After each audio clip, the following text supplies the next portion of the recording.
Bonjour à toutes et à tous, bienvenue sur ma chaîne, je suis Gilles Mansillon, artiste et spiritualiste, je viens pour discuter de psychologie transcendantale. Je ne savais pas trop par où commencer ce message, je vais le commencer par le haut de mes notes, j'espère que ce message va résonner avec vous. En essence, on est vraiment considérés ici-bas comme les bottes sur le terrain. On est des guerriers de lumière. On est venu pour vraiment retourner ramener la lumière dans l'obscurité. Et il y avait justement ce livre très ancien. Moi, je me souviens, je l'avais lu. J'étais ado. J'étais pas du tout dans la spiritualité à l'époque. Ça s'appelle La Voix du guerrier pacifique de Carlos Castaneda. Il amenait déjà cette idée d'arriver à être un guerrier mais pacifique. Au début, on devient des soldats de la lumière. On est des instruments de la lumière pour arriver à ancrer cette lumière. Puis après, il faut pouvoir prendre, au fur et à mesure qu'on développe la sagesse et la confiance en soi, on devient des officiers, voire des officiers supérieurs, où on est capable de prendre des décisions exécutives, pas pour commander les autres travailleurs de lumière, mais pour commander des forces angéliques. Et donc c'est vraiment ce pouvoir de direction des énergies. Et là-haut, ce qui va arriver avec les forces galactiques, c'est un peu la cavalerie. Nous, on est l'infanterie ici. On est vraiment ici. On est vraiment. Mais enfin, c'est le pouvoir de gagner cette victoire, ce triomphe de la lumière, elle a été gagnée grâce à toutes ces forces de la lumière sur le terrain. Bien que bon, c'était complémentaire. Il y avait toutes sortes de besoins de pouvoir enlever toutes sortes de facteurs contrôleurs qui étaient au-dessus, dans les plans supérieurs. Et donc voilà, on va vraiment commencer à pouvoir commander plus d'autorité aussi sur le programme de la vie terrestre. Donc on s'approche vraiment d'un grand moment de transition. Savoir que bon, la lumière des archanges et des anges vont commencer à se rendre beaucoup plus disponibles. On va pouvoir les ressentir éventuellement, on va pouvoir les voir et les entendre aussi. Mais c'est vraiment ressentir ça dans le monde physique. Le pouvoir quand on reçoit cette lumière, ou même des maîtres ascensionnés, c'est un pouvoir de transformation, de transmutation. Et donc et se sentir, savoir que bon, on n'est jamais seul quand on sait on a ce pouvoir d'invoquer, de communiquer. L'archange Raphaël faisait un petit message pour expliquer quand on écoute de la musique douce sur l'amour, enfin c'est quelque chose qui est de haute vibration, de la musique, c'est à ce moment-là, c'est bien parce qu'on est dans un état de décontraction, d'appeler les anges et les archanges, de l'appeler lui-même avec ses légions angéliques, savoir que les archanges et les anges ne viennent jamais seuls, ils sont toujours connectés avec un hôte d'autres personnalités spirituelles qui les assistent dans leur mission. Et donc le fait de pouvoir, quand on est vraiment dans un état de bien-être, pouvoir appeler, pas attendre qu'on soit dans un état de mal-être pour appeler les anges et les archanges et Dieu. C'est quand on est dans un état de bien-être qu'on pense à les appeler, quand on est dans un état de bien-être, qu'il y a beaucoup moins de résistance sur la réceptivité de cet amour, de cette lumière du plan supérieur. Et donc ça nous permet d'augmenter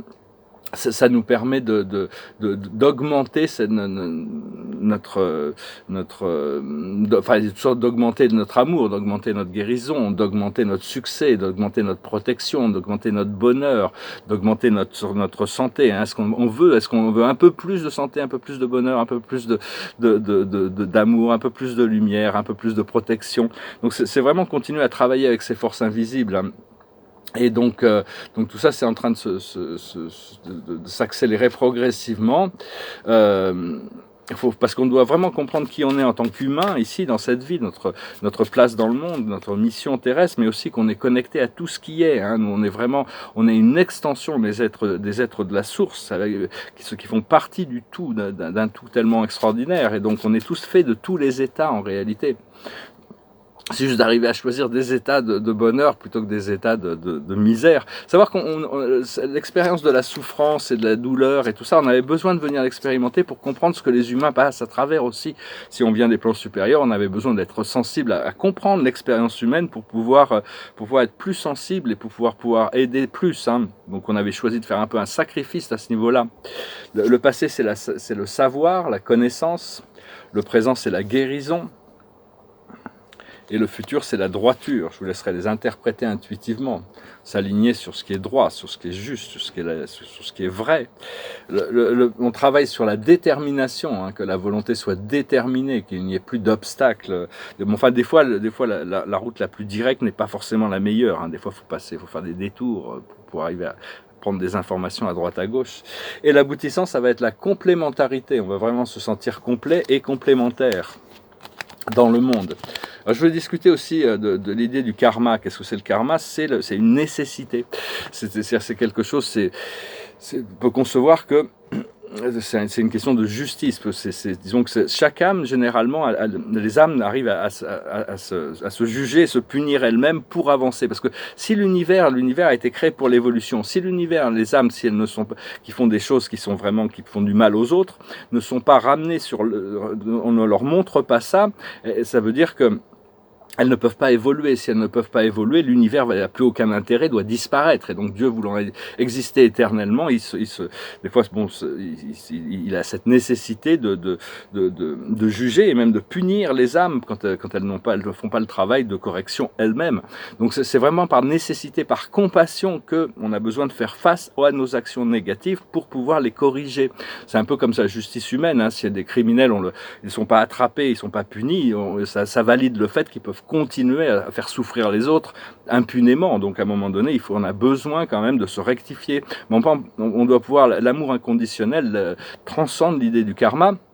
En essence, le Père, Mère, Dieu ne sont jamais dans le jugement. Ils sont toujours dans l'amour de leur création. C'est pour ça que tous les jugements dans l'univers, au niveau cosmique, c'est rendu aux anciens des jours, les dirigeants des super univers, et ça s'exerce à travers les voies des censeurs universels. Hein. Ils peuvent juger les choses individuellement, mais généralement, quand c'est des jugements collectifs, c'est universel. Le censeur parle et tout a changé. Hein. Tout ce qui a besoin d'être enlevé est enlevé. Les choses ne reviennent jamais comme elles étaient. Et on se rapproche d'un moment, parce qu'on vit dans une réalité, une métrique qui n'a jamais été censurée par un censeur.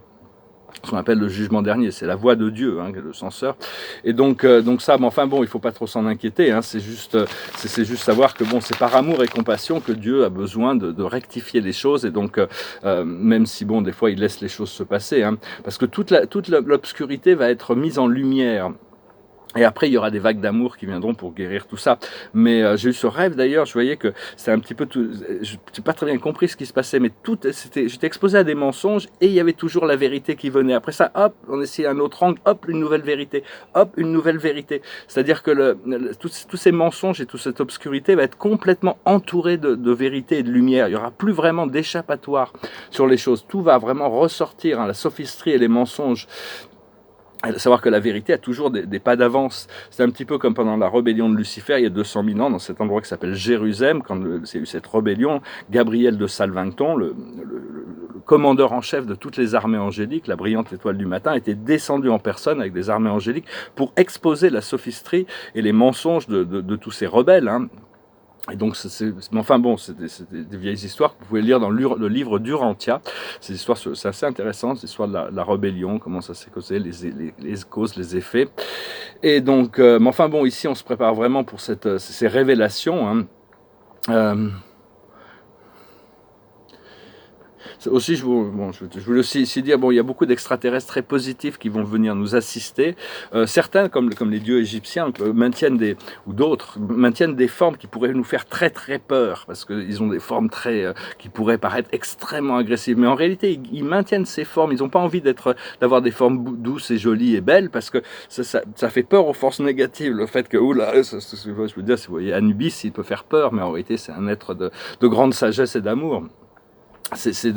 Donc la forme n'est pas toujours représentative de ce que les autres sont à l'intérieur. Hein. On doit le ressentir, la connexion avec le cœur. Hein. C'est pas. Et puis bon, on doit éliminer la peur. Mais enfin bon, il y a toujours, il y a toujours des raisons pour tout, hein, de toute manière. Et puis on va comprendre qu'en réalité, il y a des trillions de civilisations dans le grand univers. Et bon, on ne va pas t'exposer à toutes, mais il y en a certaines qui vont venir jouer des rôles assez importants, qui ont déjà fait énormément de travail pour nous, hein, bien au-delà de ce que l'on peut comprendre. Ils contrôlent tous les programmes nucléaires, ils surveillent tout ça, ils désactivent quand il y a des tentatives de guerre nucléaire, des choses comme ça. Hein. Ils infusent de l'oxygène dans la géosphère. Plein de choses qu'ils font quand même pour nous, qui sont autorisés à faire sans interférer avec notre libre arbitre. Mais enfin, on est un peu à cause de la déforestation et de la pollution des océans, on est un peu en sous-alimentation d'oxygène et on monte un peu de xénone dans l'air. Hein. S'il y avait plus de xénone, on serait plus heureux.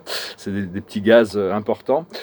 Et donc, enfin, je fais qu'exprimer des idées ici, hein, vous voyez ce qui résonne avec vous, mais bon, on est vraiment on est vraiment sur un point de, on se présente, on est vraiment à un tournant. Hein, tout ce plan de l'obscurité est sur le point d'être exposé. Il n'y a plus d'endroits où ils vont pouvoir se cacher. Hein, disons, tout ce rêve m'a vraiment été montré que on a vraiment des pas d'avance. Ils vont plus pouvoir, quel que soit le mensonge, il y a toujours un contre-effet qui montre une vérité qui est là quand même. Hein. Donc et savoir que vous êtes les guerres des messagers de la lumière, pour ancrer cette lumière, vous sentir fort, vous sentir confiant, savoir que la sagesse, et vous avez ces armées angéliques autour de vous. Hein, donc, au plus on est conscient, au plus on se souvient de cette forme, de cette énergie de la source, au plus on invoque cette source à l'intérieur de nous, au plus on se solidifie dans cette lumière et cette énergie. On ne se laisse pas distraire par toutes ces entités astrales, ces démons et tout ça qui cherchent toujours à nous embrouiller à travers à travers l'ego. Hein, donc voilà, hein, je vais tirer quelques cartes. Je vous remercie d'aimer, de partager, de commenter, de souscrire. Je vous remercie pour vos dons. Si vous voulez une session privée, vous pouvez m'envoyer un email. Bien que je risque de faire une petite pause, prendre quelques jours off, même que l'esprit m'a prévu des choses. Moi, des fois, je me dis, je vais peut-être prendre quelques jours, aller faire un petit voyage rapide. Juste pour changer d'air. La plus haute sagesse, c'est la respiration. C'est continuer à respirer, hein. C'est vraiment très important de respirer, aller à l'intérieur, connecter avec la source, lâcher prise, vous détendre. Au plus on est détendu, au plus les choses viennent vite. Hein. C'est donc, et l'oxygène qu'on inspire, c'est vraiment, ça nous amène de la lucidité. Et quand on rejette le carbone monoxyde, c'est vraiment, c'est le stress. Hein. Ça enlève le stress. Donc c'est vraiment l'oxygène, c'est vraiment le fuel de l'ascension. Et donc c'est pour ça que c'est dangereux les masques, il faut faire attention, bien qu'il y ait des gens qui sont très confortables avec leur masque et d'autres qui sont très confortables sans leur masque, on le voit actuellement. Ce qu'il faut comprendre, c'est l'imagination, continuer à imaginer, visualiser, envisager des choses merveilleuses, positives, rester vraiment connecté, ça infuse de la lumière dans la matrice. Cette matrice, elle est devenue sombre, mais la matrice du monde physique, ce hologramme physique, le corps physique, la matrice physique, elle peut être magnifique, elle peut être extraordinaire, elle peut être brillante, elle est pas créée pour être sombre, c'est juste qu'elle a été manipulée pour descendre en fréquence. Mais au plus on met notre lumière dans toute notre réalité consciente, au plus on élève cette fréquence et petit à petit ça fait boule de neige et ça fait avancer le programme. Ce qu'il faut faire, c'est la bénédiction, c'est le miracle, c'est une bénédiction, quelque chose d'inattendu, d'inespéré, d'incroyable, au-delà de ce que l'on pense, ce qu'on mérite même. C'est au-delà, c'est quelque chose d'extraordinaire qui arrive. Donc il faut vraiment continuer à rester bien centré, hein, rester bien centré, connecté dans la réceptivité. Et ce qui va arriver, ça va être s'approcher du gouffre. C'est-à-dire on va faire ces sauts quantiques. Il va falloir prendre ses décisions, faire des choix qui n'ont pas encore été faits. Moi j'ai fait beaucoup de mes choix ont déjà été faits. J'ai plus grand chose à choisir. J'ai déjà choisi cette voie. Et donc pour beaucoup de choses, je sais que je n'ai pas le choix. Mais bon, ça me va très bien comme ça. J'ai déjà fait ces choix. Une fois qu'on a fait des choix, on n'a pas besoin de les refaire. Et donc, c'est bien pour stabiliser notre matrice, on doit imaginer, on a ce corps énergétique, c'est des chakras, des centres d'énergie, des roues qui sont alignés sur l'accès vertical, de les aligner avec l'énergie christique, avec la matrice christique. Hein. Quand on demande à ce que tous nos chakras soient alignés avec cette matrice christique, ça les stabilise et ça nous aide avec notre concentration, notre détermination sur le fait d'avancer. Parce que là, on va passer à travers ce portail. C'est un moment d'équilibre. Hein. Le solstice, c'est un moment de calme. Enfin, pas d'équilibre, mais c'est un épex. Mais c'est un moment vraiment où l'énergie va se calmer. Hein. On va pouvoir vraiment, ça va être un moment d'intégration. Et puis après, on va se préparer pour le nouvel an galactique le 26 juillet et la porte du lion qui vont être très très puissantes cette année. Parce que je voulais dire aussi. Oui, les Arcturiens apportaient une petite information qui était assez intéressante. Je pose cette petite note. C'est un petit peu comme si tout d'un coup, c'est comme on avait tous ces vêtements, hein, parce on vient d'un endroit très froid, alors on porte tous ces vêtements pour se protéger. Et tout d'un coup, là, il va y avoir une sorte de réchauffement. Alors, beaucoup de gens, avec leurs vêtements, ils vont aller essayer de fabriquer une climatisation pour s'adapter au changement d'énergie qui va arriver, cette énergie d'amour et de chaleur, plutôt que d'enlever leurs vêtements. C'est plus simple d'enlever les couches de vêtements, des protections qu'on s'était mises, plutôt que d'essayer de contrebalancer en gardant ces protections. Ça va être beaucoup plus facile, hein. C'est mieux d'essayer de choisir la voie qui est la plus facile pour l'ascension. On n'a pas besoin de lutter. On a découvert cette souffrance, cette douleur, parce qu'on avait besoin de se sensibiliser à ce que les humains traversent depuis des millénaires en tant qu'esprit, mais on n'a plus besoin de ça, hein. Et on n'a plus besoin de se laisser manipuler par les forces sombres, hein. Ne donnez pas de pouvoir aux pensées négatives, hein. Vraiment, dès qu'elles arrivent, c'est normal de les reconnaître. Respirez, lâchez prise, appelez votre ange gardien ou appelez des amis du monde spirituel invisible, hein. Parce que Michael nous rappelait, c'est la vérité, on doit se concentrer sur la vérité qui est une trajectoire vers le triomphe, vers la liberté. C'est l'équilibre, hein, cette maintien de l'équilibre. Toutes les vieilles forces du contrôle ont été en réalité là-haut, elles ont été dans le monde des causes, elles ont été désactivées. Seulement il y a des millions de gens qui continuent à les maintenir, ils veulent rester grâce aux médias, ils suivent les médias et donc ils veulent rester dans cette énergie du mouton qui suit les moutons de Panurge, hein, il y en a un qui saute, tout le monde saute, et puis il y en a un mouton noir qui dit il y a quelque chose qui ne va pas là, on ne veut pas forcément aller dans cette direction, c'est le complotiste là. Donc il y a beaucoup de gens qui continuent à maintenir, hein, comme Socrate disait, on doit tous gérer un démon, et donc il faut justement lâcher prise, mais arriver à gérer ses énergies et ne pas se laisser contrôler par toutes ces forces extérieures qui cherchent toujours à manipuler. Et donc maintenir sa fréquence, hein, c'est maintenir cette fréquence qui nous connectée à l'intérieur, respirer. Et au plus on choisit de recevoir la lumière et l'amour à travers notre cœur,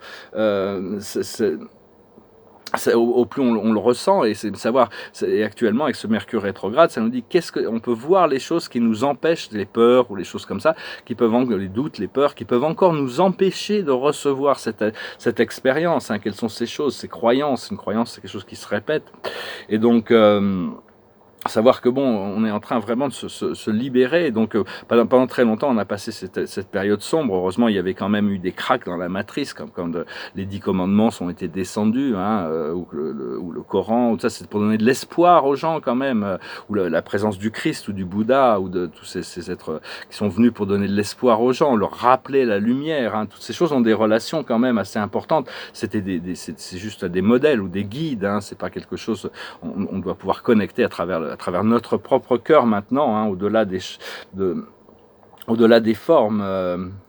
Et donc, tout ça, c'était quand même des directions, quand même. C'est pour assister l'homme de sortir de sa nature animale vers une nature beaucoup plus respectueuse. Mais savoir que toutes ces révélations, quand elles sont lointaines dans le passé, elles correspondaient à ce que l'homme avait besoin à l'époque, hein. C'était un temps très très sombre. Maintenant, on doit évoluer notre conscience et augmenter notre responsabilité par rapport à Dieu, par rapport à la vie, cet amour, cette lumière, cette conscience. Cela dit, on peut pas non plus... on n'a pas besoin de permettre on se détermine par rapport à ce que l'on fait, hein, quand même. Mais on n'a pas besoin de permettre des choses criminelles de continuer, hein, sinon on les valide, hein. Donc c'est quelque part on doit tirer c'est où on met les lignes dans le sable. Et après ça, le sable il change et on rechange les lignes plus tard. Mais il y a besoin quand même de rectifier certaines choses, hein. Il y a beaucoup de réparations à faire. Parce que la fréquence de l'amour est plus puissante que n'importe quelle autre force. Ça vient comme des vagues, hein. Ça vient des vagues, ça monte et ça descend, hein. C'est comme ça, hein. Donc, mais enfin, au plus on envoie notre lumière et notre amour dans le hologramme, au plus on le rend brillant, hein, au plus on le rend beau et au plus notre vie devient belle. On va vraiment pouvoir on commence à créer cette réalité parallèle, hein, où c'est plus parallèle, elle est pour nous, mais enfin elle est parallèle par rapport à ce que les autres vivent, hein. C'est peut-être pas les juger, mais enfin ils vont y venir et il va y avoir des révélations très très importantes qui se préparent, donc soyez prêts. Voilà, je voulais venir discuter de ces 2-3 idées, hein. Vous voyez, s'il y a des choses qui peuvent vous aider, vous assister, on est tous là, on est en train de cultiver cette confiance, ce pouvoir, cette connexion avec notre source à l'intérieur. Et une fois que le message, le flow coule, hein, on est connecté, on reçoit ces messages, on se pose plus de questions, on n'a plus besoin de se poser de questions, on s'intègre. Je chantais cette chanson, je savais pas trop quoi chanter, puis j'ai revu ce film hier, c'est un vieux film qui s'appelle Un Officer and a Gentleman, je l'avais pas vu depuis des décennies, et puis il y a cette musique, moi j'aime bien, c'est une chanson de Joe Cooker, très spirituelle, c'est la chanson du film, je vais la chanter, elle s'appelle Up Where We Belong. It's like this. Who knows what tomorrow brings? things. In a world few hearts survive. All I know is the way I feel. When it's real, I keep it alive. The road is long. There are mountains in our way, but we climb a step every day. Love lifts us up where we belong, far from the world below, up where the clear winds blow. Some hang on to used to be, live their lives looking behind. All we have is here and now, all our lives out there to find. The road is long. There are mountains in our way, but we climb a step every day. Love lifts us up where we belong, where the eagles cry on a mountain high. Love lifts us up where we belong, far from the world we know, where the clear winds blow. Time goes by, no time to cry. Life's you and I alive today. Love lifts us up where we belong, where the eagles cry on a mountain high. Love lifts us up where we belong, far from the world we know, where the clear winds blow. Love lifts us up where we belong, where the eagles cry on a mountain high. Love lifts us up where we belong. Que l'amour nous élève où nous devons être, hein, nous élève dans cet endroit auquel on appartient. Hein, c'est vraiment, même s'il y a des montagnes sur notre chemin, on montre une marche tous les jours. Hein. Donc voilà, je voulais venir faire cette vidéo aujourd'hui. Comme à l'habitude, j'essaye de rester régulier et constant dans l'habilité de délivrer des messages. Hein. Et la carte de la journée, c'est le 2 de Gabriel. Ils sont en train de marcher sur la plage. Vous voyez, ils se baladent sur la plage avec la magnifique Gabriel qui est derrière, hein, qui les accompagne. Et il dit « Soyez intrépides et faites des choix ambitieux. Progresser est possible, privilégier les relations avec les personnes qui voient les choses comme vous. » Donc vraiment se connecter à notre tribu, hein, d'être ambitieux, de pas être timide, de pas être vraiment être un peu opportuniste par rapport à l'expérience spirituelle. Quand il y a une porte qui s'ouvre, il faut y aller. Hein, il faut pas dire oh, bon, j'irai voir plus tard. Non, si les portes s'ouvrent, hein, dans notre conscience, ou même sur le plan terrestre, il faut y aller, il faut voir. Même si ça marche pas, il faut pas. Des fois, faut tenter des choses. Si ça marche pas, ça marche pas. On a appris quelque chose, mais on est plus fort pour la prochaine fois. Donc voilà, et puis vraiment essayer de lâcher prise sur tous les drames, tous les jugements qu'on peut avoir sur nous-mêmes pour vraiment être vraiment détendu, relax, être bien, pouvoir profiter de la vie aussi, hein, parce qu'on est là aussi pour profiter de la vie. Donc vraiment on va pouvoir commencer à retourner sur cette ligne temporelle qui nous fera comprendre pourquoi on est venu ici sur Terre. Vraiment, hein, on va vraiment rentrer dans un nouveau cycle qui va être vraiment extrêmement plus léger et plus agréable. Hein. Je vous remercie, je vous salue. Je vous souhaite une excellente journée. Namasté.